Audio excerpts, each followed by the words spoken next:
ये कदम, जिसमें लोक जनशक्ति पार्टी रामविलास इन दो उपचुनाव में, मोकामा के उपचुनाव में और गोपालगंज के उपचुनाव में भारतीय जनता पार्टी को अपना समर्थन दे रही है। भाई मैं ईमानदारी से बोलता हूँ, कौन मंत्री बन रहा है नहीं बन रहा है ये मेरी प्राथमिकताओं में से ही नहीं है। मैं आपके प्रश्न का कभी सही जवाब दे ही नहीं पाता हूँ, क्योंकि ये सोच ही मेरे जहन में नहीं आती कि मंत्री बनना है कि नहीं बनना है। परिस्थितियों को मद्देनज़र रखते हुए कोई घर के लिए गठबंधन नहीं करता है।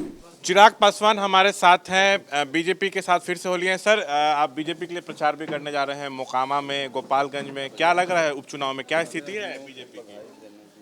देखिए, मैंने एक बात को हमेशा स्पष्ट रखा है कि लोक जनशक्ति पार्टी रामविलास हमेशा से बिहार आज की तारीख में अभी तक विकसित राज्य नहीं बन पाया। इसकी एक बहुत बड़ी जिम्मेदारी हमारे मौजूदा मुख्यमंत्री नीतीश कुमार जी की बनती है, क्योंकि पिछले 16-17 साल से हमारे प्रदेश के मुख्यमंत्री वही हैं। उनकी खराब नीतियां, उनकी गलत नीतियों की वजह से आज भी अगर बिहार पिछड़ा है, बिहारियों को पलायन करना पड़ता है, शिक्षा की बदहाल परिस्थिति है, रोज़गार के ना के बराबर अवसर हैं, दूसरे प्रदेशों में बिहारी जाते हैं, उनको अपमानित किया जाता है, उस पर मुख्यमंत्री खामोश रहते हैं।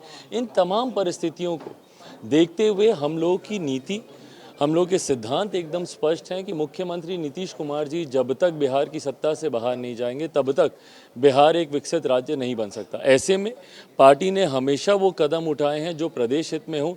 ये कदम, जिसमें लोक जनशक्ति पार्टी रामविलास इन दो उपचुनाव में, मोकामा के उपचुनाव में और गोपालगंज के उपचुनाव में भारतीय जनता पार्टी को अपना समर्थन दे रही है, वो इसी सोच के साथ समर्थन दे रही है कि अगर मुख्यमंत्री जी का गठबंधन किसी भी कारणवश मजबूत होता है तो बिहार को वो और मजबूती से बिगाड़ने का ही काम करेंगे। चिराग जी, अब आपके केंद्र में भी मंत्री बनने की चर्चाएं हो रही हैं, क्योंकि आपकी पार्टी में उस समय टूट नहीं हुई होती तो आप ही बनते, लेकिन टूट हुई तो चाचा बन गए थे। भाई मैं ईमानदारी से बोलता हूँ, कौन मंत्री बन रहा है नहीं बन रहा है ये मेरी प्राथमिकताओं में से ही नहीं है। मैं आपके प्रश्न का कभी सही जवाब दे ही नहीं पाता हूँ, क्योंकि ये सोच ही मेरे जहन में नहीं आती कि मंत्री बनना है कि नहीं बनना है।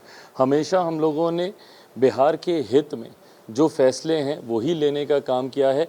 अपने व्यक्तिगत हित को अगर मैं सोचता भाई, तो शायद मैं पिछले चुनाव किसी और परिस्थितियों में लड़ता, किसी और गठबंधन में लड़ता, जहाँ पे मेरे बिहार में भी विधायक होते, केंद्र में भी इस तरीके से पार्टी नहीं टूटती या इन कठिन परिस्थितियों से गुजरना नहीं पड़ता। अगर संघर्ष का रास्ता अगर मेरी पार्टी ने अपनाया है, वो सिर्फ और सिर्फ बिहार के हित को मद्देनजर। चिराग जी, जब आपकी पार्टी में टूट हुई थी और जब वो बंगला जिसमें रामविलास जी दशकों तक रहे, आप उसमें रहना चाहते थे, तब भी वो खाली करना पड़ा।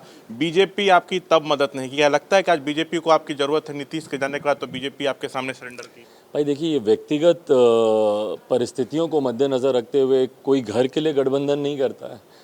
या कम से कम मैंने या मेरी रगों में जिस नेता का खून है, मेरे पिता आदरणीय रामविलास पासवान जी ने घर को मद्देनज़र रखते हुए, व्यक्तिगत हितों को मद्देनज़र रखते हुए, अपने मंत्रालय को मद्देनज़र रखते हुए कभी उन्होंने भी कोई गठबंधन नहीं किए।